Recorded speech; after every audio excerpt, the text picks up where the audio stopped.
Kita berdoa.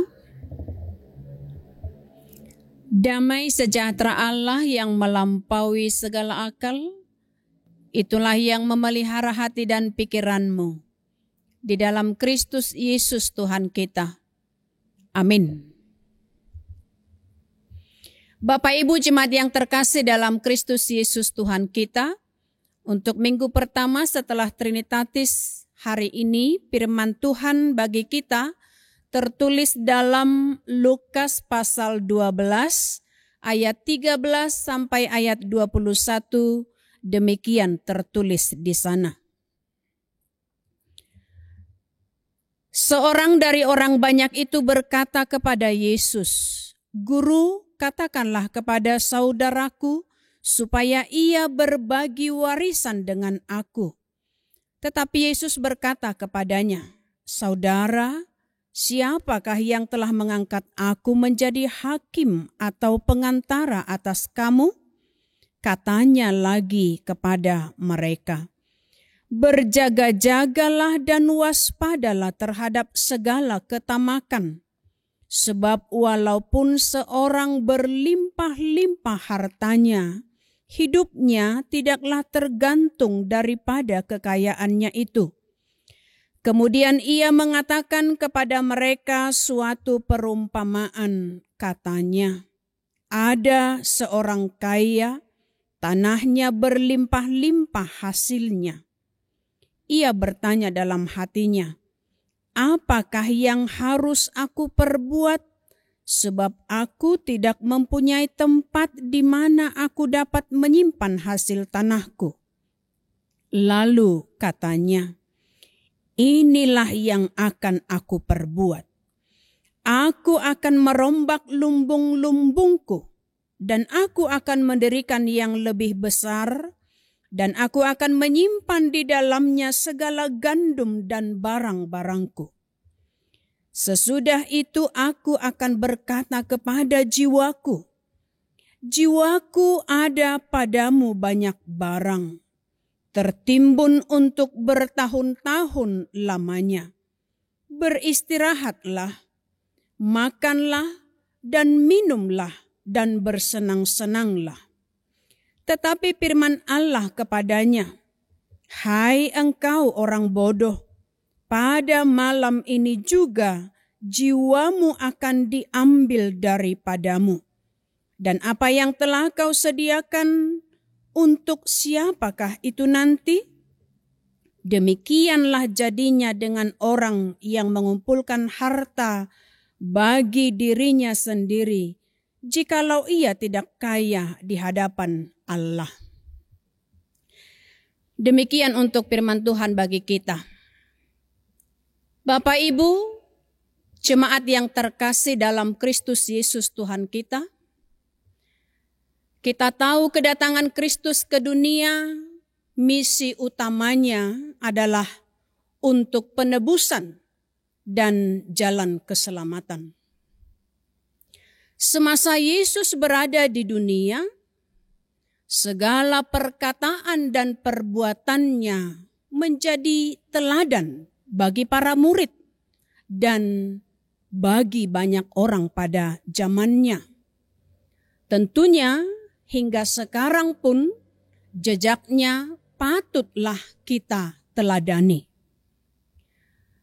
Di saat orang banyak berkerumun mendengar perkataan dan pengajaran Yesus agar waspada terhadap kemunafikan orang Farisi, tiba-tiba dari kerumunan itulah ada seorang yang berkata kepada Yesus, seakan-akan dia memohon perlindungan dan pembelaan tentang kemelut yang dihadapinya dengan saudaranya mengenai pembagian harta warisan. Orang yang menuntut pembelaan ini dari Yesus pastinya karena ada ketidakpuasan dengan saudaranya. Apakah itu mungkin secara struktur dalam keluarga? Anak paling besar jika dibandingkan dengan anak paling kecil, pembagian warisan mungkin ada perbedaan. Namun dalam adat Batak juga, siakangan dohot siapudan bawa nang paropuan, mungkin tongdo marasing parbagianan di arta teat-teanan. Maka dengan ini Yesus dengan tegas mengatakan kepada orang yang menyampaikan kemelut dalam harta warisan tersebut, Yesus menolak untuk menyelesaikan perkaranya. Karena Yesus bukanlah hakim dalam menyelesaikan urusan harta gono gini ataupun warisan dari setiap orang atau keluarga. Namun di sini Yesus memberi pelajaran berharga dalam soal sikap agar berjaga-jaga dan waspada akan segala ketamakan. Jika kita mau katakan apa itu ketamakan, itu merupakan sifat dari seseorang atau dari manusia yang rakus harta, yang sombong diri, yang ingin mencari nama, bisa serakah atau egois. Dan itu merupakan sifat keinginan yang hanya untuk menguntungkan dirinya sendiri dari orang lain, teman atau dari saudara. Di bahasa Batak, hahuliton manang hamokuson mai. Dan itu adalah sifat yang tidak mensyukuri apa yang ada. Bapak Ibu, sifat ketamakan cenderung pada kejahatan, yakni untuk memiliki harta yang berlebih dari orang lain, dari teman atau dari saudara. Dan ketamakan identik ada kecemburuan, ada kedengkian, dan ada niat untuk menyaingi. Dalam hal ini, Yesus pasti tahu, karena kita tahu tidak ada yang tersembunyi bagi Dia. Keinginan untuk memiliki yang melebihi dari bagian yang sepatutnya, itulah yang merupakan dosa dan ketamakan itu sendiri. Tapi bukan berarti kaya harta atau materi adalah jahat. Namun sifat hati manusia itulah yang jahat, yang mencintai kekayaan lebih dari mengasihi Allah. Dan inilah yang ditentang Allah. Karena kebahagiaan dan kesenangan tidak tergantung pada hidup yang berkelimpahan di dunia. Kita mau katakan masalah harta atau warisan, Yesus tidak menggunakan kuasanya untuk mengubah hukum yang ada. Apakah itu hukum dunia atau sipil atau penguasa. Karena kuasanya tidak menangani masalah dunia atau sipil. Maka di sini Kristus tidak mendorong manusia itu untuk bersaing dalam hal harta. Melainkan menaburlah dalam kasih, di dalam pengampunan, dan damai sejahtera. Kristus juga tidak mengajarkan sifat egois bagi siapa saja yang mengikutinya. Juga dalam hal menuntut tuntutan harta dunia yang tidak memberi sukacita dan keselamatan. Namun Kristus mau mengarahkan hati nurani kita atau iman kita, itulah yang mau ditegaskan. Itu sebabnya Yesus mengatakan sebuah perumpamaan di sini, bahwa orang kaya yang berlimpah-limpah hartanya akan sia-sia jika tanpa iman. Dalam Matius 16 ayat 26 dikatakan, aha magunana di jolma nang liat portibion diomo anggo mago do todina. Bapak Ibu jemaat yang terkasih, dari kejadian ini di dalam teks kita mau merenungkan yang pertama, molo adong pe nadihita. Unang ma tahagijakon. Ay debatado mamasu-masui di nguluta. Baik itu harta, adanya kuasa atau jabatan dan lain sebagainya. Tahasabab pun ma ahana adong dihita. Jala unang say mangapian di arta. Nang diartani halak manang diartani dongan. Tapi syukurilah apa yang ada pada kita. Tanpa tinggi hati. Dan jangan mengingini harta atau kekayaan orang lain. Karena itu bertentangan dengan titah ke-10. Yang kedua, mau dikatakan halak na mabahen hamoraon arta hepeng pangkat ng jabatan gabi pusat ni parnguluon na ido halak namian di uhuman ni debata manang nadao sian debata. Kekayaan, harta, kuasa atau jabatan bukanlah jalan keselamatan bagi orang yang percaya pada Kristus. Karena hubungan manusia dengan Allah akan jauh di hati orang yang tamak atau yang rakus akan harta. Lapatanna naing dohonon segado hubungan ni debata dohot jolmana holan mamikiri hepeng manang naipolan di perak.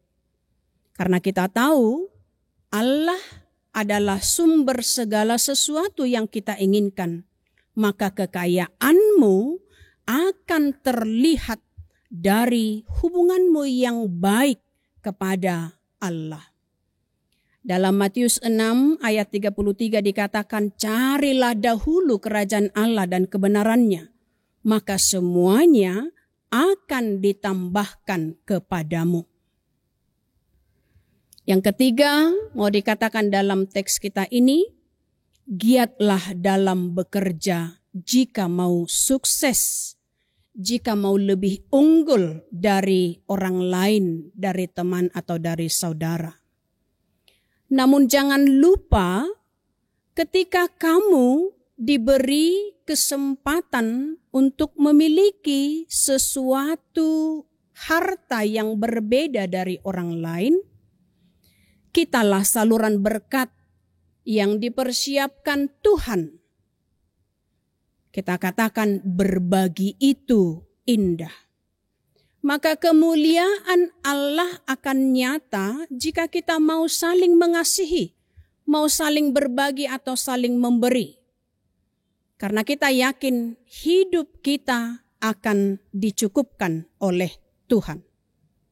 Kita mau katakan Kristen sejati adalah yang mau berbagi dan rela berkorban. Kaya harta mungkin sudah biasa kita lihat di sekitar kita. Tapi jika ada orang kaya harta dan kaya hati dalam memberi, dalam membantu orang lain, orang lemah, orang miskin, itulah orang kaya yang luar biasa dan bijaksana. Baginya, tidak hanya tersedia lumbung sukacita di dunia, melainkan lumbung sukacita di surga juga akan tersedia baginya. Orang yang kaya hati, dialah yang benar-benar mengenal Allah. Orang yang gemar dan yang suka memberi adalah orang yang kaya dalam kebajikan. Itu 1 Timotius 6 ayat 18. Bapak Ibu jemaat yang terkasih, bagi kita, segalanya telah Dia sediakan. Dia adalah sumber segala yang kita perlu, yang kita butuhkan. Dan Dia tahu apa yang layak bagi kita. Yang hidup dalam kerendahan hati, orang yang tidak tamak, yang tidak rakus, Tuhan akan membalaskan apa yang layak baginya. Misi Kristus bukan soal warisan, mengadili harta gono gini dalam keluarga atau bagi manusia.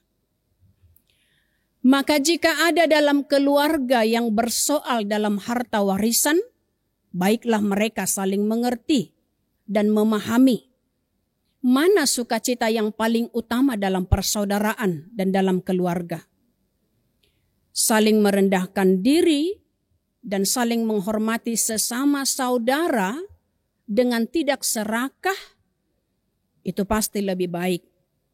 Dan menjauhkan ketamakan atau kerakusan adalah merupakan suatu yang bijaksana, karena itu dan karena kerakusan itu tidak memberi damai sejahtera bagi keluarga. Yesus tahu hati orang yang meminta untuk menyelesaikan perkara harta warisan dalam teks ini, yakni karena adanya rasa ketidakadilan tadi. Apakah itu mungkin iri atau dengki pada saudaranya dan kurang puas akan apa yang ada padanya, sehingga dengan harapan Yesus yang ia sebut guru dapat menyelesaikan masalah warisannya.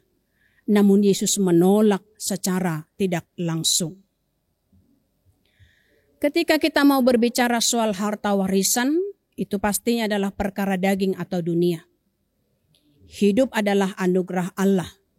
Maka jangan mau hidup dengan ketamakan, agar hidupmu tidak sia-sia.